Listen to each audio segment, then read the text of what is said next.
Imagine emerging, not from your mother's womb, but from a shimmering lake. Picture the early morning mist rising as the first rays of the sun touch the water, creating a magical, almost otherworldly scene. This is not just any lake, but a sacred one, filled with ancient mysteries and legends. That, my friends, is how the Incas rolled. They believed in the extraordinary, in the power of nature and the divine. Their celebrations were grand, filled with music, dance, and rituals that connected them to their gods and ancestors. Legend says the sun god, feeling sorry for the primitive humans, sent his children to civilize them. The sun god, known as Inti, was a benevolent deity who wanted to bring order and knowledge to the world. He saw the potential in humanity and decided to guide them through his divine offspring. Out popped Manco Capac and Mama Oclo, brother and sister, from the waters of Lake Titicaca. They were not just any siblings but divine beings with a mission. Their emergence from the lake was a momentous event, marking the beginning of a new era for the people of the Andes. Yes, you heard right, brother and sister. Incestuous? Perhaps a tad? Effective? Undeniably. Their union was seen as a divine mandate, a way to keep the bloodline pure and the mission clear. Together, they taught the people agriculture, architecture, and the arts of civilization. This unusual start set the stage for centuries of Incan dominance. The empire they built was vast and powerful, stretching across mountains and valleys, with cities that still awe us today. Their achievements in engineering, astronomy, and governance were unparalleled. Buckle up, it's a bumpy ride. The journey of the Incas is filled with triumphs and challenges, with stories of bravery, innovation, and resilience.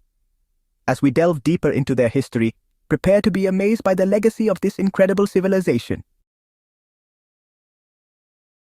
Manco Capac, our leading man, wasn't your average tribal leader. He was a figure of legend, a man whose story was woven with threads of myth and reality. He carried a golden staff, a divine gift from the sun god Inti, which was said to have magical properties. This staff was not just a symbol of power, but a tool that would guide him to the perfect location for his kingdom. After much trekking through the rugged Andean terrain, the staff finally plunged into the earth at Cusco, a sign that this was the chosen place.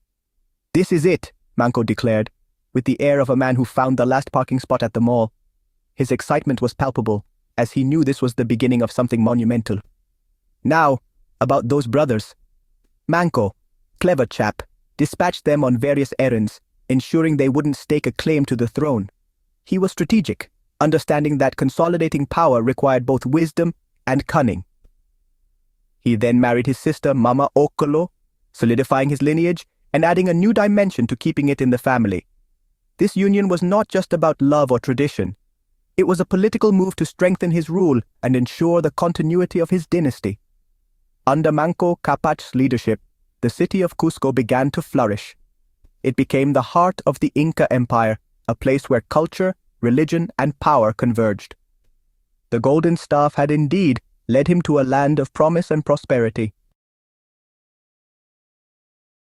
Next up, Sinchi Roca, Manco Capac's son. No, not with the brother this time, took the reins. Sinchi Roca, whose name translates to strong, was a master strategist and a visionary leader. He knew that ruling wasn't just about power, it was about perception and influence. Sinchi, meaning strong, was all about Incan PR. He understood that to maintain control and expand his influence, he needed to win the hearts and minds of the people. And what better way to do that than through grand gestures and public displays of wealth and power? He understood the power of a good festival and a well-placed parade. These events were not just celebrations. They were strategic tools to showcase the might and culture of the Incan Empire. Sinchi Roca organized elaborate parades with dancers, musicians, and colorful costumes that left a lasting impression on everyone who witnessed them. He threw lavish parties, inviting neighboring tribes, showcasing the splendor of Cusco. These banquets were more than just feasts. They were diplomatic events designed to impress and win over potential allies. By inviting leaders from neighboring tribes, Sinchi Roca created opportunities for alliances and strengthened his position.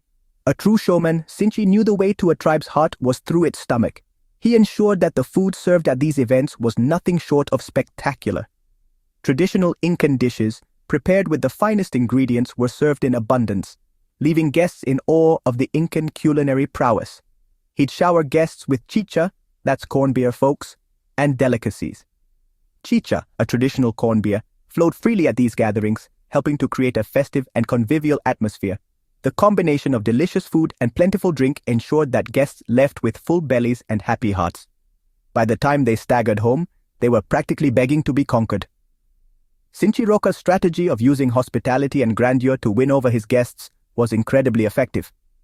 By the end of the night, these leaders and their tribes were more than willing to align themselves with the Incan Empire, ensuring its continued growth and dominance.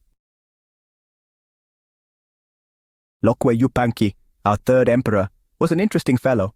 Known for his distinctive ears, yeah, we're talking large and pierced with massive gold ornaments, he was a walking, talking fashion statement. Imagine a ruler who made Mr. T's jewelry look understated.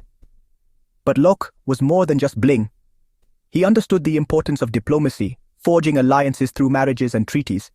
He was a shrewd politician disguised as a flamboyant disco ball, proving you can't judge a ruler by his earlobes. Mighty Capac, our final hero for today, was the Incan equivalent of Hercules. Legends abound of his superhuman strength. They say he could cleave boulders with his bare hands and outrun a speeding llama. One story tells of a rival tribe who challenged him to a game of who can throw this giant rock the furthest. Mighty naturally won, launching the rock so far it landed in a neighboring kingdom, presumably with a note attached saying, "You're next."